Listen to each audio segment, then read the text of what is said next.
bienvenue dans ma petite salle de yoga aménagée dans une pièce qui est encore assez brute, donc c'est pour ça il n'y a pas de chauffage et le plafond est tout brut, mais je m'y sens quand même bien. Donc voilà, je me présente, donc je suis Manoli, élève de Raquel de l'école Recentrez-vous, et je suis la formation Voler en tête pour devenir formatrice aussi de yoga aérien. Je vais vous expliquer dans cette petite vidéo quelques conseils sécurité et le choix du hamac. Alors on va commencer avec le choix du hamac. Donc il existe deux types de hamac les plus utilisés. Donc il y a le trapèze qui est un tissu un peu moins large, mais il est équipé de trois poignées, trois paires de poignées. Donc il y a les poignées supérieures, intermédiaires et inférieures, dans lesquelles on va pouvoir placer les mains et les pieds et pratiquer des différentes postures de yoga aérien.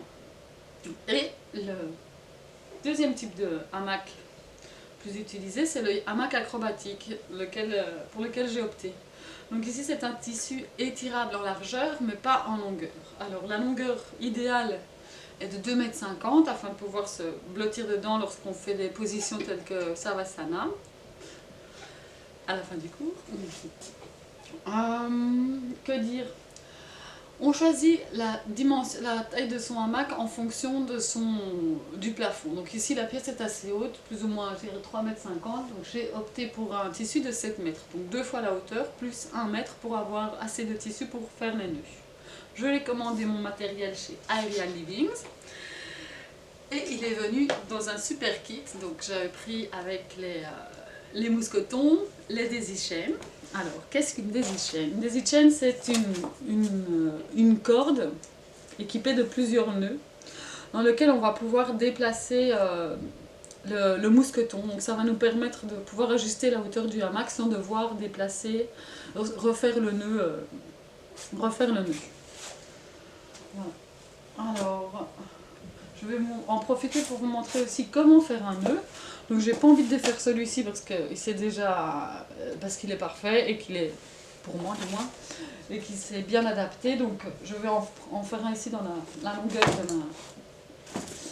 de mon hamac. Donc pour faire un nœud, voilà, on prend les deux pans du hamac, on va glisser avec nos mains le long des deux côtés, on fait passer la boucle à l'intérieur de la main et on va la récupérer ici avec sa petite doigt. Hop là, on retire vers le haut et on a un nœud. Bon, celui-ci n'est pas parfait,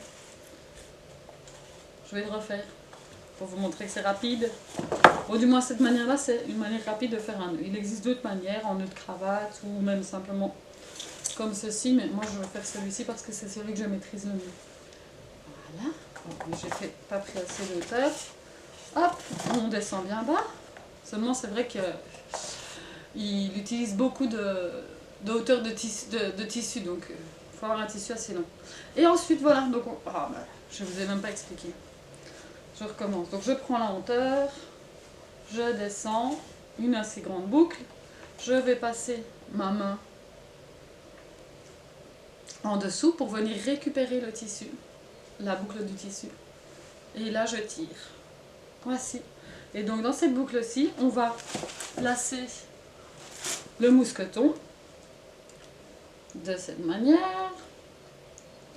Alors le mousqueton aussi doit être léger, en aluminium ou en acier, avec un bord arrondi, voilà, de manière à ne pas, donc pas carré, à ne pas abîmer le hamac. Donc ici je le passe. Hop là. On fait attention de ne pas prendre le hamac aussi dans la fixation, car un hamac troué est un hamac à jeter. Et voilà.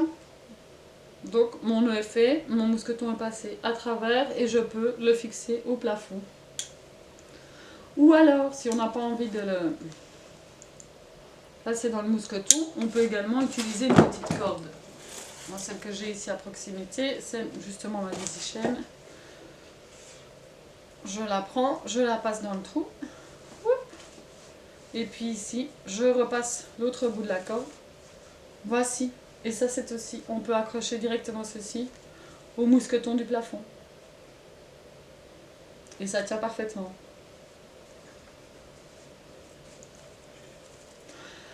Voilà pour la fixation. Alors avant de fixer son hamac, il faut faire vérifier son plafond, son toit par un expert en bâtiment, un architecte ou alors, comme moi j'ai la chance d'avoir mon conjoint qui a une certification pontier et lingueur, donc c'est-à-dire qu'il a l'habitude de travailler avec des charges lourdes et qu'il a pu me fixer mon hamac en toute sécurité. Alors, je vous explique encore quelques petits conseils concernant la tenue. Donc la tenue, on va idéalement s'équiper d'un pantalon de yoga, un legging qui arrive jusqu'aux chevilles pour protéger sa peau, car les frottements du hamac peuvent être douloureux. Au niveau, on met également un t-shirt à longue manche, bon, pas celui-ci, mais comme je vous ai dit, il fait froid ici, donc je m'habille chaudement. Donc un t-shirt moulant qui couvre toutes les manches ou à courte manche. On évite les bretelles, là ça peut s'enrouler dans le hamac et donc être également douloureux. On peut aussi demander à nos élèves qu'elles mettent des chaussettes antidérapantes, donc ça va permettre, comme le fait de ne pas porter de t-shirt à bretelles, d'éviter les taches de transpiration sur le hamac. Parce que bien qu'il est lavable en machine à 40 degrés, c'est quand même assez contraignant de le laver, donc on va le maintenir le plus propre possible, le plus longtemps possible. Au niveau aussi, un petit conseil, c'est de demander aux élèves d'avoir un certificat d'aptitude signé par le médecin, car il y a quelques contre-indications à la pratique du yoga aérien, c'est qu'on ne peut pas le pratiquer si on souffre de tension artérielle, que ce soit haute ou basse, de glaucome ou pour les femmes enceintes. Parce qu'en s'inversant, en fait, il y a un afflux important de sang dans la tête et donc ça peut provoquer des petits dégâts. Il vaut mieux éviter. Que puis-je vous dire? Je vais amener la caméra pour que vous puissiez voir mes installations au plafond. Hop. Ici, je zoome. Donc on voit, pour ma part, ça a été fixé dans une poutre. Hein. Donc hop, on a ici la petite plaque avec les 4 trous dans lesquels on a fixé chaque fois une vis à béton. On voit le petit anneau, si vous le voyez bien, dans lequel est fixé le mousqueton. Et voilà. Si jamais on fixe dans du béton, on peut également ajouter du scellement chimique, donc qui va encore améliorer la ténacité des vis. Alors la chaîne du milieu n'a rien à voir, hein. Ça c'est pour le sac de boxe de mon conjoint avec qui on se partage la salle ici.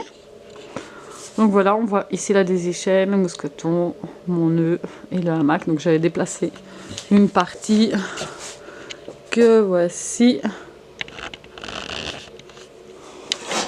Oups.